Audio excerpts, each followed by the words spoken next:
자, 정동영 통일부 장관이요. 지난달 국회에 출석을 해서 북한의 우라늄 농축 시설 이미 알려진 이 평북 영변과 평남 강선 외에 평북 구성에도 있다. 이렇게 언급한 것이 지금 논란을 낳으면서 정치권 공방으로 지금 확산이 되고 있습니다. 정동영 장관의 해당 발언과 국민의힘의 비판의 목소리를 먼저 함께 들어보시죠. 그로시 총장이 한 보고 중에 지금 영변과 구성 강선에 있는 우라늄 농축 시설, 북의 지금 우라늄 농축은 90%짜리 무기급 우라늄입니다. 정 장관의 무책임한 언행이 대한민국 안보의 핵심 기반인 한미 공조를 흔들고 우리 안보 태세를 스스로 무너뜨리는 안보 자충수를 두는 결과를 초래하고 있습니다. 정동영 장관은 더 이상 국가 안보를 실험하지 말고 즉각 사퇴하십시오. 제가 이제 조금 전에 확인된 건데요. 들어온 소식부터 좀 짚어봐야 할 것 같은데 이 발언, 정 장관의 이 발언이 지금 파장이 이어지고 있는 상황인데 미국으로부터요. 하루 50에서 100장 정도 가량의 대북 정보 공유가 있었습니다. 그런데 이게 중단된 것으로 확인이 됐다. 이런 단독 보도가 지금 올라와 있는 상황인데 통일부에서는 이 부분에 대해서 확인해 줄 수 없다. 이렇게 말을 했습니다. 정 장관의 발언이 지금 이런 게 나왔다면 이게 문제가 됐다라고 봐야 되죠, 혀 교수님? 예, 오늘 한겨레신문 보도를 보니까 예. 여권 고위 소식통의 발언을 인용을 해서 앞서 우리 앵커께서 말씀하셨던 그 내용을 지금 보도를 했습니다. 예. 그러면서 이 여권 고위 소식통이 뭐라고 이야기했냐면 심각한 문제다.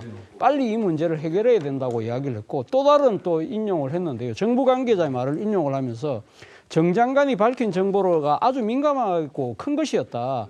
정 장관의 설명에 대해서, 그러니까 해명에 대해서 미국에게 설명을 했지만 미국이 받아들이지 않은 결과라고 이야기를 했다고 한다면 예. 상당히 이번 발언에 대한 파장에 따른 상당히 국익의 손상 우려가 커지고 있는 것은 사실이죠. 그런데 예. 사실 정동영 장관이 3월 6일 날 국회 외통위에서 저 발언을 한 이유는요. 사실은 구성이라는 이 새로운 시설을 밝히는 데 초점이 맞춰졌던 것이 아니라 사실은 지금 미국과 이란이 전쟁을 하는데 미국이 이란의 폭격에서 없애려고 했던 농축 우라늄의 그러니까 농축 규모가 60%밖에 안 된다. 네. 이게 사실 지금 북한 같은 경우는 매일 90%의 우라늄 농축을 계속적으로 만들고 있고 그 시설이 점점 늘어나고 있다. 그렇기 때문에 이러한 북한의 고농축 우라늄 활동을 빨리 중단시켜야 되는데 우리가 초점을 모아야 된다는데 그러니까 거기에다 방점을 찍었던 것인데 그 이야기를 하면서 이 지금 그로시 IAEA 사무총장의 말이라고 인용한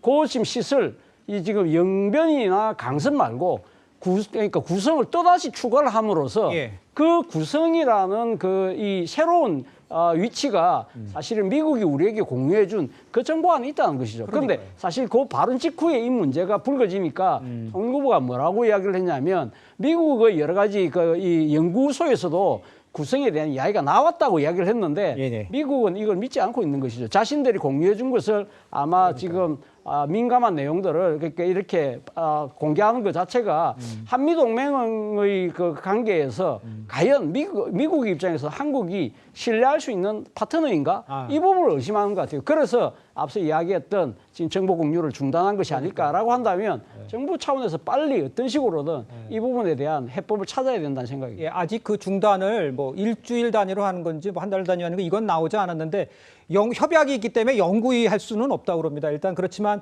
일주일 정도 하지 않을까, 중단하지 않을까 이렇게 좀 예상을 하는 이야기들이 많이 나오고 있는데 정호경 의원님 어떻게 생각하세요? 한미 동맹의 주요 핵심 중에 하나가 정보 공유입니다. 그렇죠. 예. 그런데 지금 보시면 아시겠지만 우리 국회 상임위에서 잠깐 그 흘러가는 말 중에 구성이 나오지 않았습니까?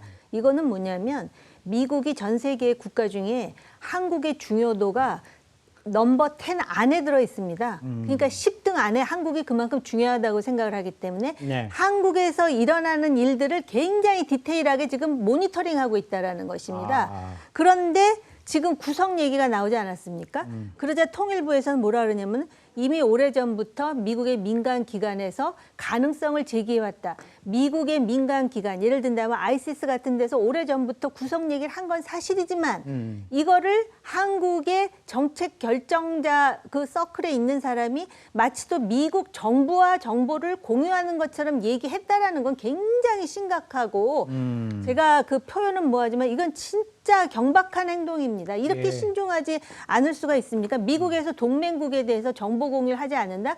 이거는 굉장한 제재입니다. 한국을 믿지 못한다라는 것이고요. 예. 솔직히 우리 같은 안보 전문가들은 오래전부터 한국을 믿을 수가 없다. 한국에다가 정보를 주면 이게 어느 틈에 북한에도 가는 것 같다라는 의심을 한 게 사실이고요. 예. 이게 왜 중요하냐면은 미국이 어디까지 알고 있는지를 정동영 통일부 장관이 국회 상임위에서 얘기해 준 거예요. 북한에다가 구성에 있다라는 걸 미국이 알고 있어요. 이거 이렇게 가벼운 문제가 아닙니다. 그런 차원에서 정동영 통일부 장관은 한미 동맹에 있어 논란이 되는 문제를 지금 많이 만들었다라는 점에서 정말 개탄스럽습니다. 알겠습니다. 안보에 대해서 좀 전문적인 지식도 있고 또 안보 전문가이신 또 정호김 의원께서 지적을 강하게 해주셨는데 우리 양태정 부위원장께는 이렇게 여쭤볼게요. 실수든 고의든 지금 정 장관이 한 거 이거 기밀 사항을 공개한 것이라는 것 이건 어떻게 보세요?